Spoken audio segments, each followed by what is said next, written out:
দেখো আজকে একেবারে প্রথম ক্লাস। আমি একদম বেসিক কতগুলো কথা এবং তার সিলেবাস সম্পর্কে ডিটেলস বিস্তারিত এবং আমাদের সময় কতদূর, তার এক্সাম প্যাটার্ন, পরীক্ষা স্ট্র্যাটেজি কি হবে, এই বিষয় নিয়েই আমি মূলত আজকে কথা বলবো। চেয়েছিলাম আজকে সেই সাথে কিছু ক্লাস শুরু করব, কিন্তু সময়ের সাথে হয়তো সেটা হয়ে উঠতে পারেনি। যাই হোক, আগামী দিনে হবে। আমরা দেরি না করে আমরা শুরু করি।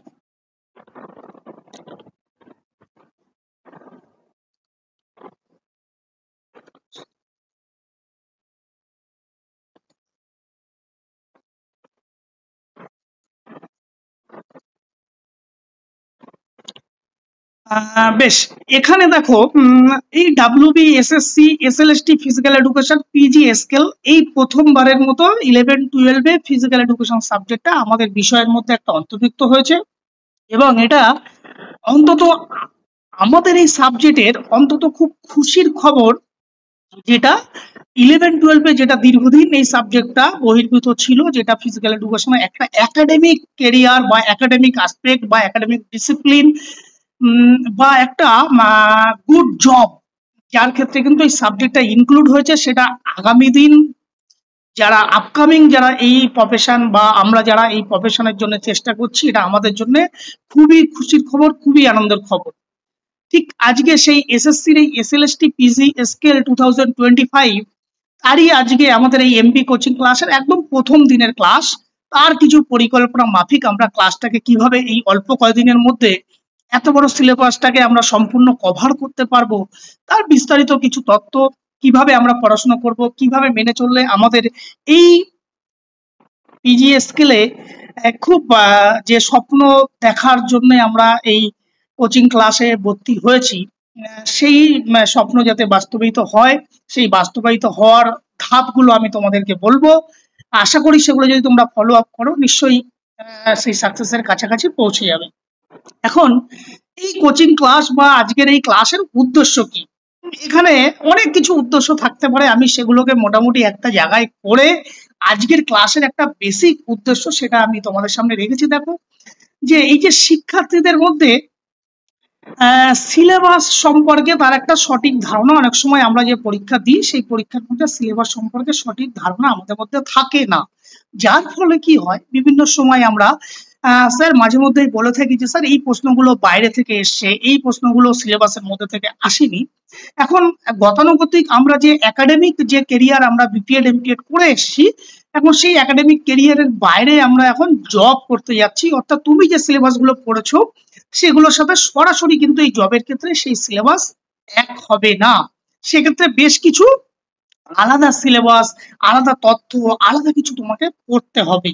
তাহলে সেই পরিষ্কার ধারণা, পরিষ্কার কনসেপ্ট কিন্তু সেই সিলেবাস সম্পর্কে তোমার সবার আগে থাকা দরকার। সেই সম্পর্কে আমি বলবো বিস্তারিত। এবং পরীক্ষার ধরন, কেমন ধরনের পরীক্ষা হবে, তার কি কি কৌশল অবলম্বন করে সেই পরীক্ষায় খুব সহজেই তোমরা সাকসেস হতে পারবে, সেই সম্পর্কেও বলবো। এবং তোমাদের মধ্যে কিভাবে আত্মবিশ্বাস বা অনুপ্রেরণা জাগানো যায় সেই চেষ্টাও আমি করব। এবং আমাদের এই কোচিং ক্লাসের কিছু রুলস এবং কিছু রুটিন আছে, কবে ক্লাস হবে, কিভাবে ক্লাস হবে, তার বিস্তারিত ডিটেলসও আমরা তোমাদেরকে বলবো। এখন সবাইকেই hardly welcome to MP coaching classes, WBSSC for physical education. আমাদের journey, let your journey to success begin here. Quality guidance, focus preparation, proven result. আমরা চেষ্টা করব তোমাদের সঠিক গাইডেন্স দিয়ে তোমাদেরকে তোমাদের নির্দিষ্ট লক্ষ্যে পৌঁছানো। তার জন্য আমি সবসময় তোমাদের এমবি স্যার তোমাদের সাথে আছি, যে কোনো সমস্যায় যে কোনো মুহূর্তে আমি তোমাদের পাশে আছি। তোমরা চেষ্টা করে যাও, আমি তোমাদের সঠিকভাবে গাইডেন্স করব। সবাইকে হার্ডলি এগেন ওয়েলকাম আমাদের নতুন যে ব্যাচ শুরু হলো আজকে, সেই ব্যাচের প্রথম দিনের প্রথম ক্লাসে। যারা আজকে নেই তাদেরকেও আমরা ওয়েলকাম জানালাম, তাদেরকে হয়তো রেকর্ডিং ভিডিওটা আমরা পাঠিয়ে দেবো, তারা হয়তো দেখবে। কিন্তু যাই হোক, এখন আমরা এই শুরু করার আগে আমরা বেশ কিছু একটু তোমার সবার সাথে বোধহয় এখানে অনেকেই আছে যারা সবাই থাকলে খুব ব্যাপারটা ভালো হতো, সেই আমরা তবুও নেই যখন, যারা আছে সেটা দিয়েই আমরা আমাদের যে প্রসেস সেটাকে আমরা সম্পূর্ণ করি। আমরা একটু সবার সাথে না একটা পরিচিতি, একটা বন্ডিং তৈরি করা একটা দরকার, তাহলে বোধহয় আমাদের ডিসকাশন যদি করা হয়, তাহলে সেই সময় আমাদের একটা সবার মধ্যে একটা পরিচিতি যদি থাকে, তাহলে বোধহয় আমাদের আগামী দিনে পথ চলার ক্ষেত্রে আরো বেশি অনেকটা সুবিধা হবে। তা আমি এখানে পরপর এক একজন করে বলবো, আলফাবেটিক্যালি যাদের নাম তারা দিয়ে বলো তোমাদের সম্পর্কে, জাস্ট তোমার নিজের নাম, কোথায়, কোন ডিস্ট্রিক্ট, কোন কলেজ থেকে তোমার বিপিএড এমপিএড ডিগ্রি, বা এই বিষয় থেকে তুমি বর্তমানে কি করছো, সেই সম্পর্কে জাস্ট ছোট্ট করে দু চার কথা যদি একটু বলো। প্রত্যেকেই বলো, যারা নতুন আছো এবং পুরনো আছো প্রত্যেকেই বলার জন্য অনুরোধ করছি। বলো।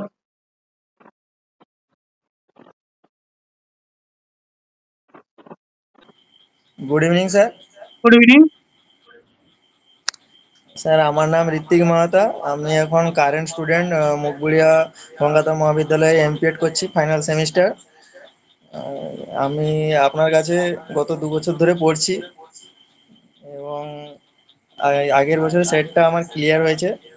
আচ্ছা, এই স্যার, থ্যাংক ইউ স্যার। সেটা কি তুমি প্রথম বছরেই চেষ্টা দিয়ে ক্লিয়ার করেছো? হ্যাঁ স্যার। আচ্ছা, বেশ, তুমি তো 2 বছর ধরে পড়ছো, এই একটুখানি যদি তোমার অভিজ্ঞতাটাও যদি তুমি একটু, যারা নতুন যারা আছে তাদেরকে তোমার এখানে পড়ানোর ধরনটা, পড়ানোর স্টাইলটা যদি দু চার কথা তোমার যদি মনে হয় যেখানে পজিটিভ দিক বা নেগেটিভ দিক যেগুলো আছে সেগুলো যদি একটু তুলে ধরো। নতুন যারা আছে স্যার এটাই বলবো, আপনি মানে আপনার পড়ানো খুবই ভালো লাগে, বিশেষ করে থিওরি যেগুলো আপনি পড়ান, মানে পিপিটি গুলো তুলে ধরেন, মানে যথেষ্ট ভালোভাবে বোঝা যায় এবং যথেষ্ট হেল্পফুল, এবং কোশ্চেনগুলোও যথেষ্ট ভালো। এটাই সবাইকে বলবো, যাতে কনসিস্টেন্টলি ক্লাসটা মানে করে, প্রেজেন্ট থাকে regular. Thank you sir. Thank you Ritwik. Next, বলো, নিজে থেকে বলো।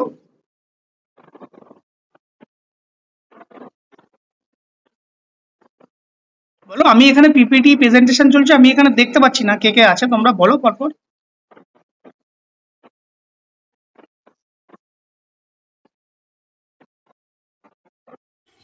Good evening sir. Good evening. আমার নাম দেবানন্দ জানা। বেশ। আমি মুগবেড়া গঙ্গাধর মহাবিদ্যালয়ের এমপিএড ফাইনাল সেমিস্টারের ছাত্র। এখান থেকে বিপিএড কোর্স করেছি। আপনার কাছে 2 বছর ধরে নেট সেটের জন্য কোচিং নিয়েছিলাম, কিন্তু কারণবশত সেট ক্লিয়ার করতে পারিনি। যাই হোক, ঠিক আছে, হবে। এবং, তোমার এই 2 বছরের অভিজ্ঞতা যদি কিছু সংক্ষেপে বলো। স্যারের পড়ানোর মধ্যে যেটা খুব ভালো লাগে, পিপিটির মধ্যে দিয়ে স্যার পড়ান, এটা খুব ভালো লাগে। প্লাস স্যারের পড়ানোর স্টাইলটাও খুব ভালো। যারা নতুন আছে তারা পরপর বুঝতে পারবে স্যারের পড়ানোর ধরন কিরকম। Thank you. আচ্ছা, 1 মিনিট একটুখানি হোল্ড করো, 1 মিনিট।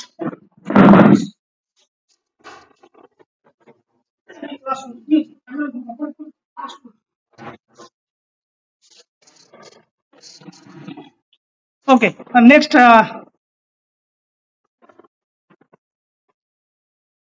আচ্ছা, আমরা এখানে মামনি বলে কাউকে দেখতে পাচ্ছি। মামনি, একটু তোমার ডিটেলস যদি একটু বলো। আমি বর্তমানে নয়, আগে হচ্ছে বিপিএড করেছি বাণীপুর থেকে। হুম। আমি মামুনি পড়লে। আর 2011-12 2015-তে আমার কমপ্লিট হয়েছে master degree MPEd testing house থেকে। দু আচ্ছা। হাজার ষোলো সালে আমি গেস্টে জয়েন করি আমতা রামসদয় কলেজে, এবং দুটো বিএড কলেজে পড়াতাম। আচ্ছা। বর্তমানে আমি একজন ফ্যাক্ট টিচার রামসদয় কলেজে স্টিল নাও। আমার 9 ইয়ার্স, 9.5 বছর এক্সপিরিয়েন্স। Very good. তুমি বোধহয় আমার খুব পরিচিত নাকি? হয়তো। হ্যাঁ, হ্যাঁ, হ্যাঁ, যাই হোক, যাই হোক, সঙ্গীতা বোধহয় আর তুমি বোধহয় হ্যাঁ, একসাথে, সঙ্গীতা আমাকে বলছিল। তো খুব হ্যাঁ, ভালো, ভালো লাগছে। হ্যাঁ, আজকে ফোন করেছিলাম। হ্যাঁ, আমাকে বলছিল। আমি আমি হঠাৎ আমি সরাসরি ফোন করিনি, কারণ হচ্ছে আমিও তখন মর্নিং এ আমিও ডিউটি যাব বলে রেডি মানে তৈরি করছি, মানে সেই সময় কাউকেই ফোন করাটা উচিত না, আমি ওকে ওই জন্য করলাম। সবাই ব্যস্ত থাকবে সকালবেলা যাওয়ার জন্য। ঠিক আছে, ঠিক আছে, চলো। নেক্সট, দেবাশিস হুম। বলে কেউ একজন আছে। গুড ইভিনিং স্যার, গুড শুনতে ইভিনিং। পাচ্ছেন? হ্যাঁ, গুড ইভিনিং। না, আমি চিনতে তো না দেখলে চেনাটা খুব মুশকিল হয়ে যাচ্ছে। না না, শুনতে পাচ্ছেন না? হ্যাঁ, না, শুনতে পাচ্ছি, পারবেন শুনতে না, পাচ্ছি। আমি নিউ স্টুডেন্ট। ওকে স্যার, আমার নাম হচ্ছে দেবাশিস সিং সর্দার। বাড়ি হচ্ছে পুরুলিয়া, বিষ্ণুপুর থেকে বিপিএড, বর্ধমান থেকে এমপিএড। বেশ 2017-তে পাস আউট। 2016-তে যে এসএলএসটি হয়েছে সেটাতে আর কি কোয়ালিফাই করে এখন অ্যাসিস্ট্যান্ট টিচার। আচ্ছা, ভেরি গুড। তো প্রিপারেশন আর কি সেইভাবে নেই স্যার, মানে অনেকদিন আর কি মানে কিছু প্রফেশন আছে বলে সেইভাবে পড়াশোনার সময় দিতে পারেনি। হ্যাঁ, যদিও ডবল সেট কোয়ালিফাই আছে, দুবার সেট কোয়ালিফাই বেশ, না তবুও যেহেতু তুমি অ্যাসিস্ট্যান্ট টিচার, সেহেতু তোমার জন্য বিরাট একটা ভালো দিক আমি বলবো পিপিটিতে, বিরাট একটা মানে খুব ভালো দিকই এই পিজিএসএল এর জন্য তোমার জন্য অপেক্ষা করছে, এই বলবো পরে। আচ্ছা স্যার, কিন্তু সেইভাবে মানে কি বলুন তো, সারাদিন তো স্কুলের মধ্যে থাকি, তো পড়াশোনার খুব একটা সময় দিতে পারিনি। বুঝতে পারছি, ঠিক আছে, অসুবিধা নেই, আমি তো আছি 2 মাস, সমস্ত কিছু বন্ধ করে 2 মাস একটু এদিকে ধ্যান দিলে আশা করি হয়ে যাবে, অসুবিধার কিছু নেই। বলবো, ডিটেলস বলবো। তোমাদের পুরুলিয়ার আরেকজন আমাদের পুরনো ছাত্র, উম, আহ, ওর নাম হচ্ছে বাসকে, যাই হোক সে গ্রুপে জয়েন হয়েছে, অথচ ক্লাসে জয়েন হলো না। আচ্ছা আচ্ছা আচ্ছা। ঠিক আছে, নেক্সট পারমিতা।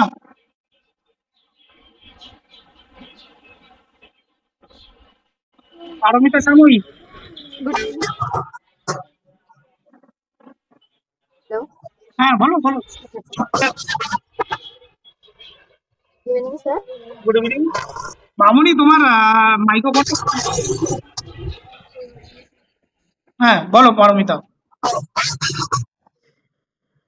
আমি মুগবেড়িয়া গঙ্গাধর মহাবিদ্যালয় থেকে বিপিএড পাস করেছি এবং এমপিএড আমার রানিং চলছে।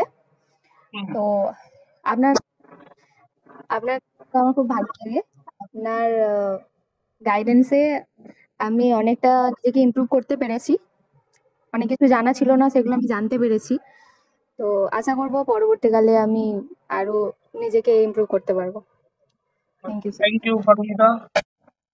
Prosenjit Swar. Good evening sir, good evening সবাইকে। আমার নাম প্রসেনজিৎ স্বর, আমার বাড়ি হচ্ছে দক্ষিণ 24 পরগনা। আমি 2022 সালে বিপিএড এমপিএড, 2020 সালে আমার বিপিএড হয়েছে, 2022 সালে এমপিএড মুগবেড়িয়া গঙ্গাধর মহাবিদ্যালয় থেকে। সেই সময় আমরা যখন বেরিয়ে আসবো লাস্ট সেমিস্টার, সেই সময় স্যারের সাথে পরিচয়, স্যার আমাদের কলেজে আসেন, তারপর থেকে স্যারের সাথে যোগাযোগ থাকে এবং তারপরে স্যারের কোচিংয়েও আমি ভর্তি হই। 3বার সেট দিয়েছি, এখনো পর্যন্ত পাস করতে পারিনি। এটা স্যারের বড় ব্যর্থতা।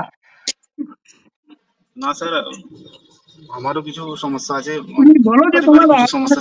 তুমি এটা বলো যে 3 বছর তোমার ব্যর্থতা কোন লেভেল পর্যন্ত গিয়ে আটকে যাচ্ছে, সেটা একটু বলো সবাইকে। আমার যে সমস্যা, হয়তো আমি রেগুলার ভাবে সময় দিতে পারি না পারিবারিক কিছু সমস্যার জন্য, বা না, তুমি প্রায় প্রত্যেকবার কত প্রত্যেকবারে আমার মার্কসের জন্য পাস করো না, সেটা একটু জানাও। 4টা কোশ্চেন 5টা কোশ্চেন এরকম সমস্যা হয়, কাট অফ থেকে পাস করতে পারি না। স্যারকে একটাই কথা বলবো, 1 বছর ধরে কোচিং সেন্টারে পড়লাম, স্যার যদি রেগুলারিটিটা একটু যদি দেখেন ভালো হয়। অনেক সময় হয়তো কোনো সমস্যার জন্য আমাদের কোচিংটা বন্ধ হয়ে যায়, সেই ব্যাপারটা যদি একটু দেখেন, রেগুলার হলে ভালো হয়। এটা আমার একটা পার্সোনাল বক্তব্য। থ্যাংক ইউ নিশ্চয়ই। স্যার। Thank you Prosenjit. আর কেউ কি আছে গ্রুপে? বেশ, আর বোধহয় হ্যাঁ স্যার। হ্যাঁ, হ্যাঁ বলো। স্যার। স্যার আমার নাম মোহাম্মদ বিশ্বাস। হুম আমার বাড়ি নদীয়া জেলার চারাতলা গ্রাম। হুম আমার বিপিএড পাস আউট কল্যাণ ইউনিভার্সিটি থেকে 17-19, হুম এমপিএড 19-21। হুম আমার 2024 দুবারই নেট কোয়ালিফাই এবং 24 সেট কোয়ালিফাই। বাহ, ভেরি গুড। এখন এখন আপাতত স্যার জিআরএফ এর জন্য টার্গেট চলছে। ভেরি আর সেই সাথে স্যার এসএসসিটা আমার মেন উদ্দেশ্য, যে এসএসসি আমাকে হাই স্কুলে চাকরি করতে হবে, এটা আমার মেন টার্গেট। একদম। হ্যাঁ, ওই জন্য বেশ। স্যার এতটুকুই। হ্যাঁ স্যার। আর আর কেউ কি আছো? আচ্ছা, বেশ।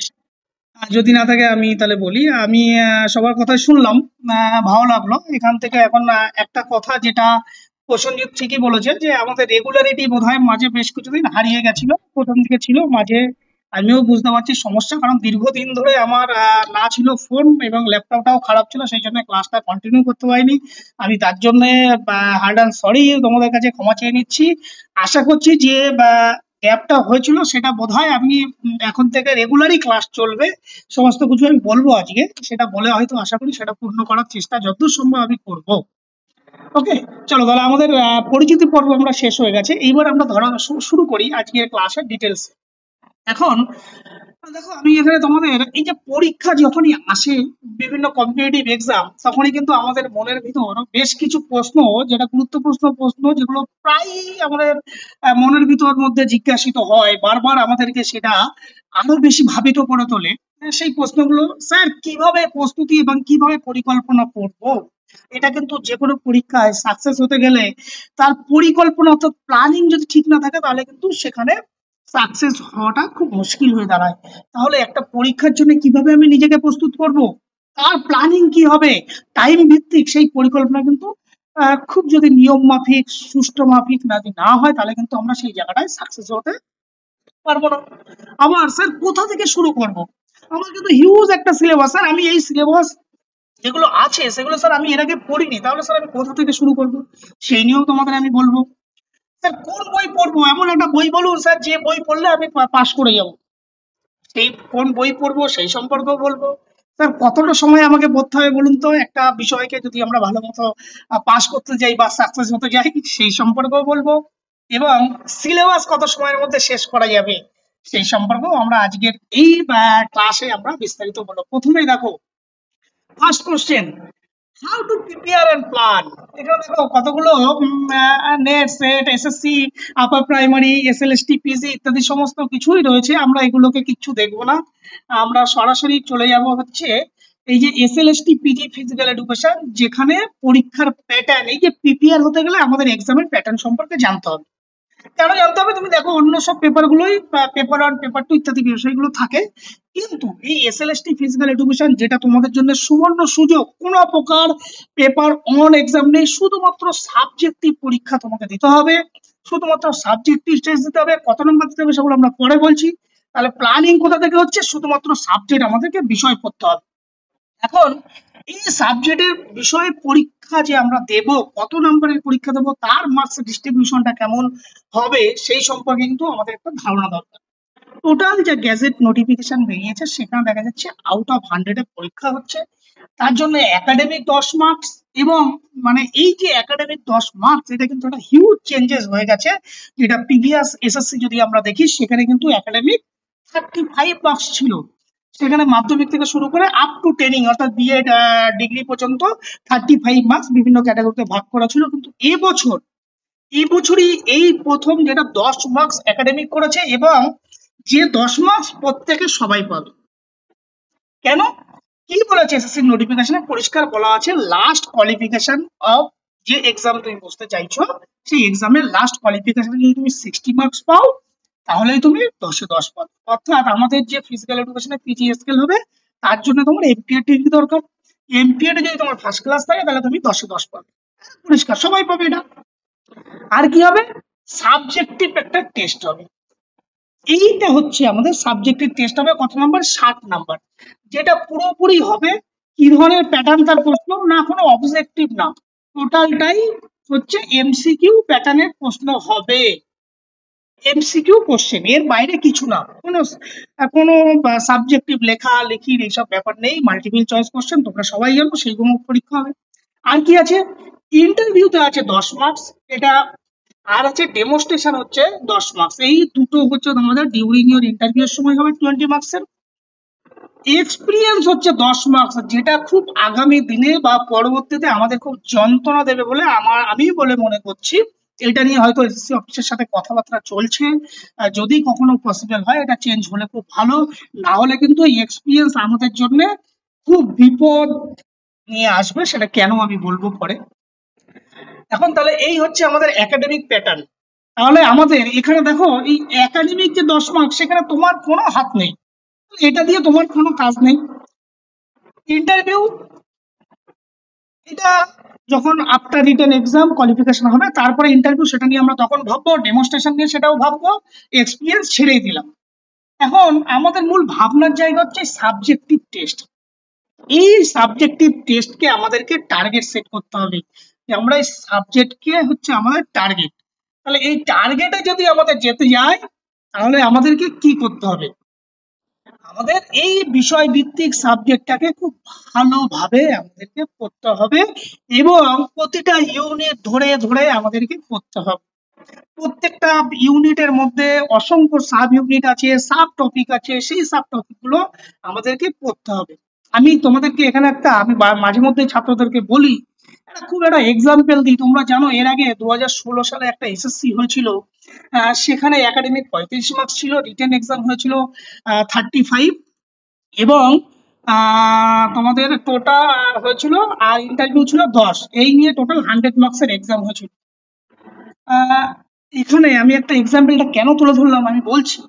এই যে 35 আর এই যে 55 এর মধ্যে পরীক্ষায় 90 খুব একজন আমারই খুব পরিচিত খুব কাছের একটা ভাই যে এই আউট অফ 90 89 পেয়েছিল।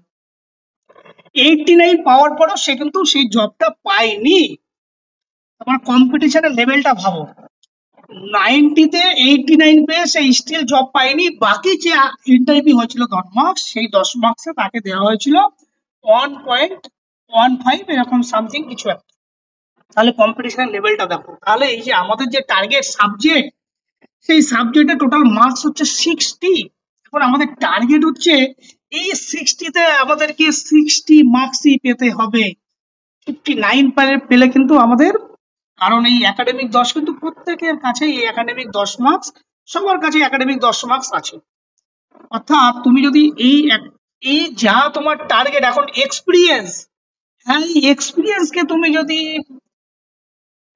ওভারকাম করতে চাও তাহলে কিন্তু সাবজেক্টে কিন্তু তোমাকে টার্গেট রাখতে হবে 100% কিন্তু সাবজেক্টে পাওয়া। যদি তোমার 100% তুমি না দিতে পারো তাহলে কিন্তু তোমার কাছে এই এক্সপিরিয়েন্স কিন্তু তোমার কাছে খুব যন্ত্রণা দেবে।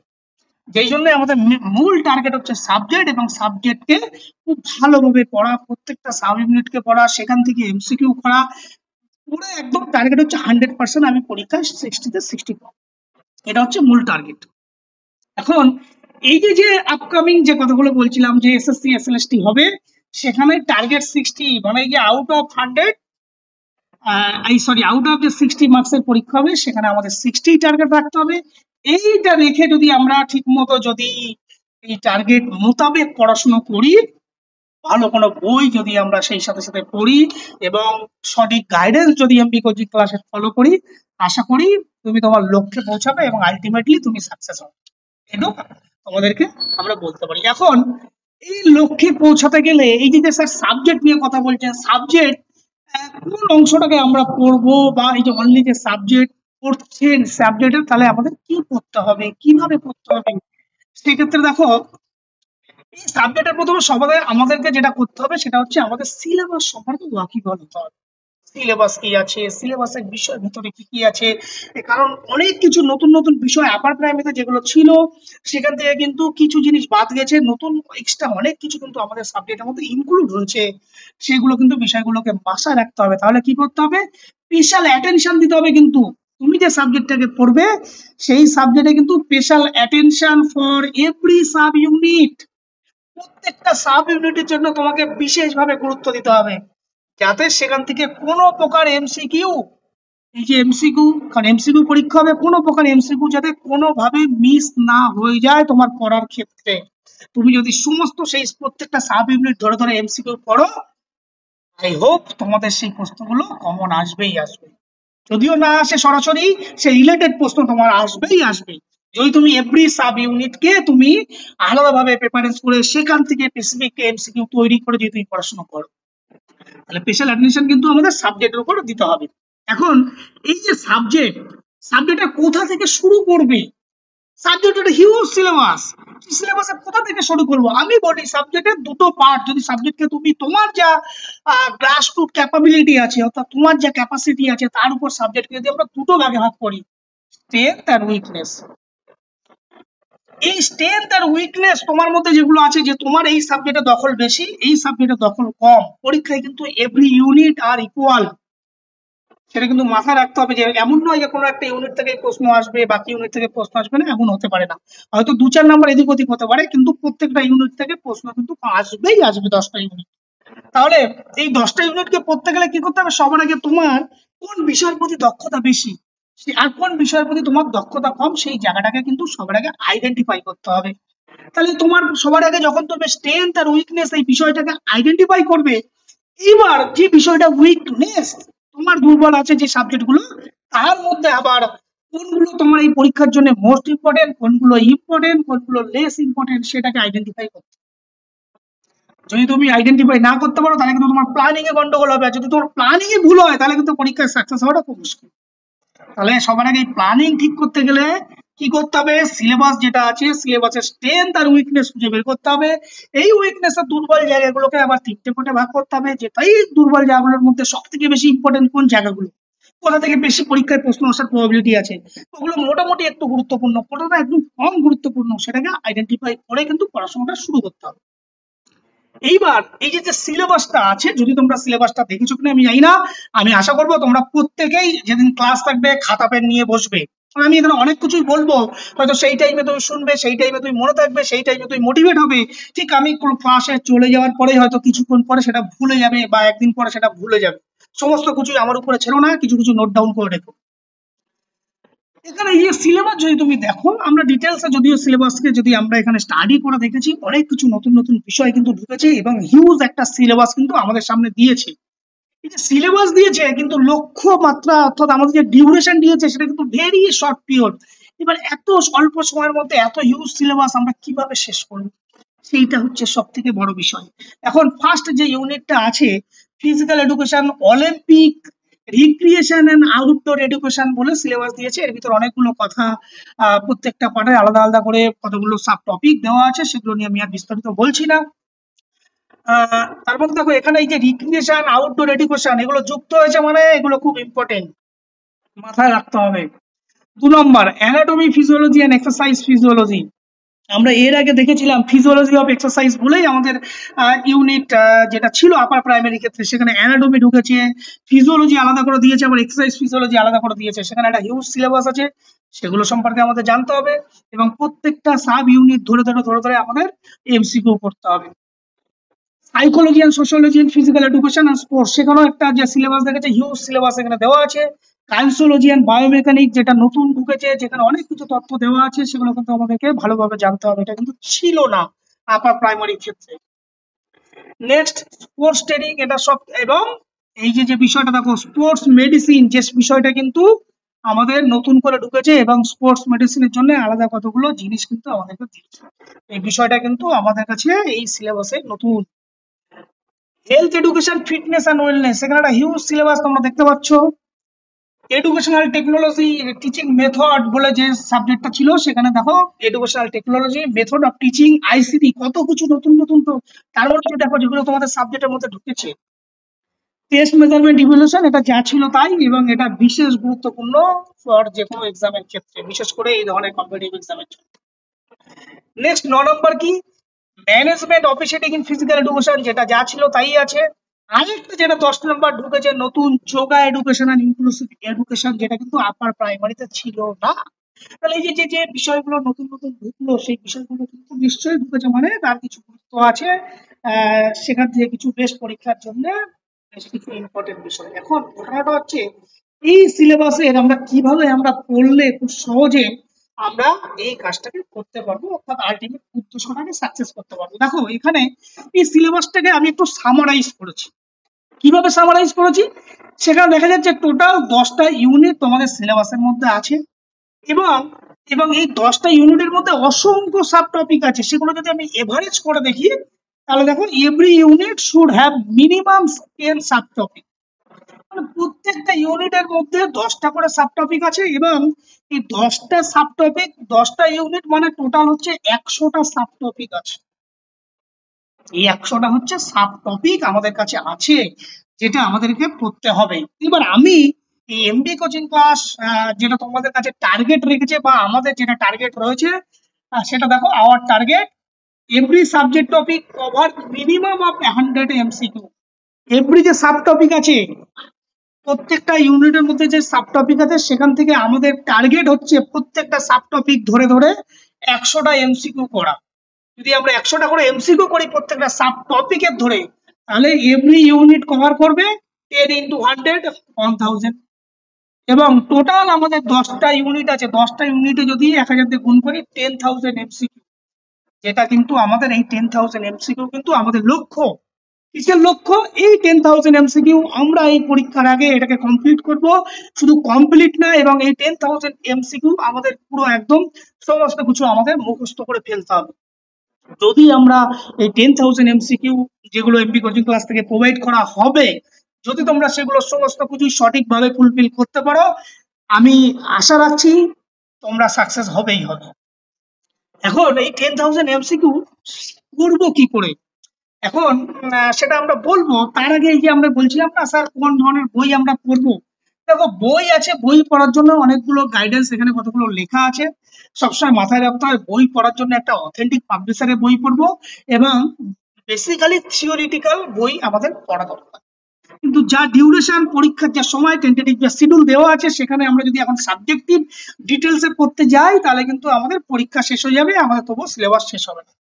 এখন তবুও বই আমরা পড়বো, সেই সাথে সাথে এই কোচিং ক্লাস আমাকে কেন প্রয়োজন, বা এর বাইরেও আরো যে কোচিং ক্লাস আছে তোমরা বিভিন্ন জায়গায় পড়ো, বা বিভিন্ন অভিজ্ঞ শিক্ষক যারা আছেন তাদের কেন দরকার, কি কারণে দরকার? কারণ এই এক্সপিরিয়েন্স টিচার কি করবে, তোমাদের তত্ত্বাবধানে তোমাকে তার সঠিক গাইডেন্স প্রোভাইড করবে, সঠিক গাইডলাইন দেবে, নির্দিষ্ট সময় মাফিক তোমার পরিকল্পনা করতে সুবিধা হবে, নির্দিষ্ট রুটিন এবং ডিসিপ্লিন থাকবে, তোমার নিয়মিত ফিডব্যাক নেওয়া হবে, এবং একটা কম্পিটিটিভ এক্সাম যেটা তোমাকে প্রতিযোগিতামূলক পরিবেশ তোমাকে তৈরি করা হবে, অর্থাৎ যে মক টেস্ট তোমাকে নেওয়া হবে, তার জন্য যে বিভিন্ন প্রকার প্র্যাকটিস উপকরণ বা তোমার মধ্যে যে বিশেষ উপকরণ, বিশেষ মনোযোগ বা অনুপ্রেরণা তোমার মধ্যে তৈরি করা, সেই সাথে সাথে পরীক্ষার কৌশল ও টিপস তোমাকে যেগুলো হেল্প করবে তোমার পরীক্ষার সময়, সেইগুলো জানতে কিন্তু এই কোচিং ক্লাসের দরকার। এখন এই যে সিলেবাস, সেই সিলেবাস কত সময়ের মধ্যে শেষ হবে, সম্ভবত এটা আমাদের লাস্ট কোশ্চেন ছিল। এখন এই যে এসএসসির যে ওয়েবসাইট, যেখানে টেন্টেটিভ যে শিডিউল দেওয়া আছে, সেই শিডিউল মোতাবেক তোমরা যদি 4 নম্বর অপশনটা দেখো, tentative date of written test first week of September 2025। আজকের ডেট কত? আজকের ডেট হচ্ছে জুলাইয়ের 23। তাহলে জুলাইয়ের 23 মানে জুলাই মাস শেষ, আগস্ট সেপ্টেম্বর, তোমার কাছে অনলি ফর 2 মান্থ সময় আছে। দেখো এসএসসি কিন্তু তার শিডিউল মোতাবেক করছে। 16 তারিখে ফর্ম ফিল আপ স্টার্ট কথা ছিল, 16 তারিখে ফর্ম ফিল আপ হয়েছে, 14 তারিখে কিন্তু ফর্ম ফিল আপের লাস্ট ডেট, সেটাও কিন্তু ফর্ম ফিল আপের লাস্ট ডেট হবে। সেই মোতাবেক যদি আমরা ধরি সেপ্টেম্বর মাসে হচ্ছে আমাদের পরীক্ষার ডেট, এবং tentative result publication 4th week of October, অক্টোবরে রেজাল্ট পাবলিশ হবে, এবং ইন্টারভিউ হবে ফার্স্ট উইক থেকে 3rd উইক অফ নভেম্বর। একদম শিডিউল দেওয়া আছে। ঠিক এই বছরের মধ্যেই কিন্তু তার কাউন্সিলিং, এবং কাউন্সিলিং ডেট দিয়ে দিয়েছে দেখো, কাউন্সিলিং এন্ড রিকমেন্ডেশন 29/11/2025, অর্থাৎ 2025 কিন্তু তোমার জীবনে বছরের শেষ ভালো যাওয়ার সব ভালো, অর্থাৎ তোমাদের এই যদি ভালো করে একটু এই 2 মাস সময়টা দিতে পারো, আশা করি 2025 কিন্তু তোমার জীবনে নতুন কিছু আনতে চলেছে। তাই দেরি না করে আজ থেকেই, এই মুহূর্ত থেকেই লেগে পড়ে যাও, সময় হাতে কম, সেই সময়ের মধ্যে নিজেকে সঠিকভাবে টাইম মাফিক প্ল্যানিং করা। অর্থাৎ আমি এর কাছে যেহেতু এসছো, যেহেতু আমার একটা দায়িত্ব তোমাদেরকে একটা সঠিক গাইডেন্সে তোমাদেরকে নিয়ে যাওয়ার, সেই মতো করে আমি তোমাদের জন্য একটা প্ল্যান করেছি। সেই প্ল্যানটা কি? আমাদের হাতে টাইম লেট, কত সময় বাকি আছে? 2 মার্চ 1 টোটাল এই সময়টা আমাদের কাছে আছে। আমরা যদি সেটাকে উইকে কনভার্ট করি, মোটামুটি দেখাচ্ছে মোরলেস 10 উইক তোমাদের সামনে পাবে। 10টা উইক পাচ্ছ। টোটাল ইউনিট কটা? 10টা ইউনিট। তাহলে every unit must be cover within 1 week. একটা উইকের মধ্যে তোমায় কিন্তু একটা ইউনিট শেষ করতে হবে। 7 ডেজ, একটা ইউনিটের আন্ডারে মিনিমাম 10 সাব টপিক, তার মানে টোটাল 1000টা এমসিকিউ পার ইউনিট থেকে তোমাকে কভার করতে হবে। তাহলে ভাবো 1000টা এমসিকিউ তোমাকে মুখস্থ করতে হবে, সেই সাথে সেই বিষয়ের কিছু থিওরিটিক্যাল অল্প অল্প করানো হবে। তাহলে সপ্তাহগুলো কিভাবে? মাত্র 10টা উইক। এই 10টা উইক যদি তুমি ঠিকভাবে সমস্ত কাজকে পেছনে ফেলে, যে 10টা উইক তুমি যদি নিজের প্রতি সময় দাও, সারা জীবন কিন্তু তোমার বদলে যেতে পারে এই 2025। এখন এই 2025 যদি জীবনকে যদি আশীর্বাদ রূপে নিতে চাও, তাহলে এই 10টা উইক অন্তত যেগুলো বলবো, যেমন করে তোমাদেরকে স্টাডি ম্যাটেরিয়াল দেবো, সেই মতো করে নিজেদেরকে তৈরি করো, তবেই কিন্তু আলটিমেট সাকসেস কিন্তু হবে। এখন এই 4 ডেজ উইকে আমরা কিভাবে আমরা পড়াবো তার এখানে একটা শিডিউল আমি তোমাদেরকে দিয়ে দিয়েছি, যে আমাদের everyday 4 day in a week 4 দিন করে সপ্তাহে ক্লাস হবে। মনডে ক্লাস হবে, ওয়েডনেসডে ক্লাস হবে, ফ্রাইডেতে মক টেস্ট হবে, সানডেতে মক টেস্ট হবে। এবং আমি পরিষ্কার বলে দিচ্ছি, যদি এই যে আজকে ধরো যারা ক্লাসে এলো না, জয়েন হলো না, এরকম যদি পরপর 3টে ক্লাসে একই ব্যক্তি যদি জয়েন না হয় তাহলে কিন্তু গ্রুপ থেকে রিমুভ করে দেওয়া হবে। কারণ দেখো, একটা কোচিং সেন্টার যেহেতু এটা পিজিএসকেল প্রথমবার চালু হয়েছে, তোমাদের যেমন রেসপন্সিবিলিটি থাকে, আমার দায়বদ্ধতা আমি মনে করি আরো বেশি। কারণ তোমরা যদি সাকসেস হও, আলটিমেট কিন্তু আমার সাকসেস, সেটা কিন্তু আমি বলতে পারবো। একটা শিক্ষকের কিন্তু এটাই পাওয়া, যে তার ছাত্র যখন কোনো কিছুতে সাকসেস হয় সব থেকে খুশি লাগে বোধহয় সেই শিক্ষকের। অতএব এখানে যেহেতু আমাকে পড়ার জন্য আমার কাছে পে তুমি করেছো, পয়সা যখন আমাকে প্রোভাইড করেছো, তাহলে আমি যে সার্ভিস দেবো তোমাকে সেটা তোমাকে দিতে হবে। সেই জন্য বলবো, এবং এই টাইমটাকে কিন্তু মাথায় রাখতে হবে। যদিও আজকে আমার নিজে 10 মিনিট লেট হয়ে গেছে, তার জন্য আমি খুব ক্ষমা প্রার্থী। আশা করছি আগামী দিন থেকে এই লেটটা আর হবে না। প্রত্যেকদিন 8টা থেকেই ডট আমাদের ক্লাস শুরু হবে। আমি 10 মিনিট আগে, এর পরের ক্লাস থেকে একদিন আগে থেকে আমি লিঙ্ক দিয়ে দেবো। এবং এই দুদিন যে মক টেস্ট হবে, একদম আমি পরিষ্কার বলেছি, 8টা থেকে এক্সাম শুরু হবে, ঠিক 7টা প্রশ্ন করেই থাকবে। এবং প্রশ্নগুলো এমসিকিউ যখন শেষ হবে, 9টার ভিতর সবার অ্যান্সার সাবমিট করবে। কেউ কম পেয়েছে বলে সাবমিট করবে না, এমন কিন্তু করবে না। বাই মেল অনুযায়ী হবে, মেল ছাড়া অন্য কেউ লগ ইনও করতে পারবে না। এবং প্রশ্নগুলোকে সব বাংলাই করা হবে। সেই মতো করে মক টেস্ট 9টার মধ্যে কোশ্চেনটা, যদিও পরীক্ষায় তোমরা 1.5 ঘন্টা সময় পাবে, কিন্তু আমরা প্র্যাকটিস করবো উইদিন 1 আওয়ার। 60 কোশ্চেন অ্যান্সার আমরা 1 ঘন্টার মধ্যে শেষ করব। যদিও তোমরা পরীক্ষা এর জন্য 1.5 ঘন্টা সময় পাবে, আমরা প্র্যাকটিস করবো 1 ঘন্টা। সমস্ত গুগল লিঙ্ক তোমাদের কাছে পরীক্ষার আগে গ্রুপে দেওয়া হবে, তার আগে একটা তোমরা জয়েন হবে। সবাই যখন জয়েন হবে, আমি লিঙ্কটা, কোশ্চেনের লিঙ্কটা পাঠিয়ে দেবো। সেই মতো যারা পুরনো স্টুডেন্ট আছে, তোমরা জানো কিভাবে পরীক্ষা দিতে হয়। তাহলে আমি আবারও বলছি, আমাদের টার্গেটটা কি? টার্গেট হচ্ছে প্রত্যেকটা সাব টপিক থেকে আমাদের 100টা করে এমসিকিউ করার, এবং এভরি ইউনিট করার জন্য তোমাদের 1000টা এমসিকিউ প্রত্যেকটা ইউনিট থেকে হবে। টোটাল 10টা ইউনিট, মানে 10,000 এমসিকিউ আমাদের এই কদিন বাকি, 10 উইক। 10 উইককে যদি আমরা 7 দিয়ে গুণ করি, অনলি ফর 70 ডেজ, তাহলে 70 দিনে আমাদের মুখস্থ করতে হবে 10,000 এমসিকিউ। তাহলে পার ডে কত ভেবে নাও। এটা হচ্ছে আমাদের লক্ষ্যমাত্রা। এই লক্ষ্যমাত্রা নিয়ে কিন্তু আমাদের আগামী দিনে সামনের দিকে এগিয়ে যেতে হবে। ক্লিয়ার? এখন লাস্ট তোমাদেরকে একটা কথা বলে আমি শেষ করব। এই যে গাড়িটা তোমরা দেখতে পাচ্ছ, এই গাড়িটা আমি তোমাদেরকে এই জন্যই রেখেছি, যে ধরো এই গাড়িটা মানুষই তৈরি করছে। ধরো তুমি কোনো একটা গাড়ি তুমি একটা পারচেস করলে, নতুন কোনো গাড়ি কিনেছো, এখন সেই গাড়িটা পারচেস করার পর দেখবে গাড়ি কেনার সাথে সাথে তোমাকে একটা সার্ভিস বুক তোমাকে দিয়ে দেওয়া হয়, এবং যেখানে পরিষ্কার রুলস থাকে যে এত কিলোমিটার যাওয়ার পর তোমাকে গাড়িটাকে সার্ভিসিং করতে হবে, বা তোমাকে 1 মাস পরে বা 2 মাস পরে গাড়িটাকে সার্ভিসিং করাতে হবে। তাহলে কিন্তু তোমার গাড়ির যে ইন্স্যুরেন্স বা যে ক্লেম বা সেটা কিন্তু তুমি পাবে না। তাহলে গাড়িকে যদি সার্ভিসিং করতে হয় নিয়মিত, নিজেকে তো সার্ভিসিং করতে হবে, নিজেকেও তো আপডেট হতে হবে। এই যে তোমরা যারা আজকে বাইক ফোনে যেটা ক্লাস করছো গুগল মিটে, মাঝে মধ্যে দেখবে তোমাদের ফোন সফটওয়্যার আপডেট চায়, ফোনটাও চায় আপডেট হতে। নিজেদেরকেও কিন্তু আপডেট করতে হবে। তোমার যা ক্যাপাসিটি আছে, তোমার যা নলেজ প্রিভিয়াসলি, তোমার যা স্ট্রেংথ আছে যে সাবজেক্টে, সেই স্ট্রেংথটাকে আরেকটু বাড়াতে হবে, আরেকটু আপডেট করতে হবে। তবেই কিন্তু আলটিমেট তুমি তোমার লক্ষ্যে পৌঁছাতে পারবে, এবং তোমার যা ড্রিম, সেই ড্রিমটাকে বাস্তবায়িত হবে। ধন্যবাদ সবাইকে। এবার বলো, যদি তোমাদের কোনো কোয়ারিজ কিছু থাকে, কোনো জিজ্ঞাসা, কোনো কিছু, সেটা আমাকে বলো।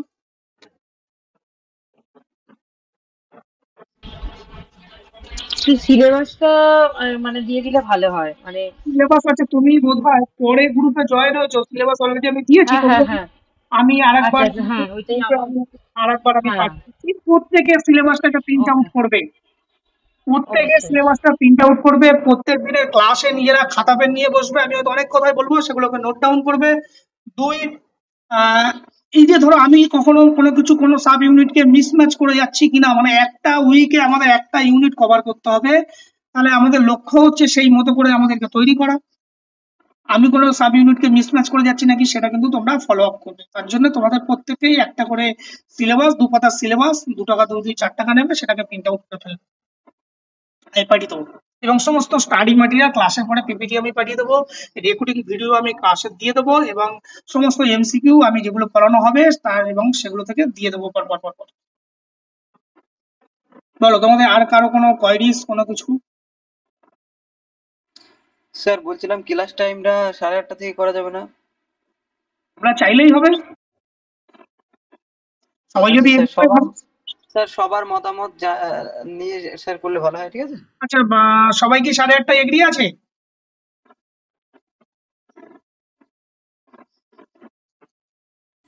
স্যার 8টা থেকে যেটা আছে ওটাই ঠিক আছে।